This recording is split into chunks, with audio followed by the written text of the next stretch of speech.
কখনো ভুলার নয় ইতিহাসের কালো কাচে বন্দী মিরসরাই ট্র্যাজেডি।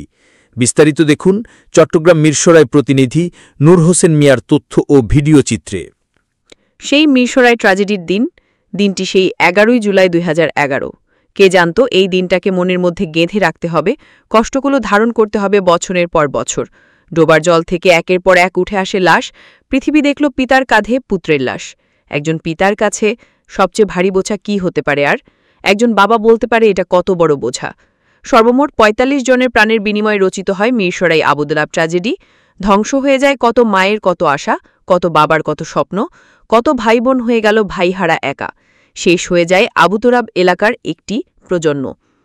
দিনটির কথা মনে হলে আজও শরীর হিম হয়ে আসে।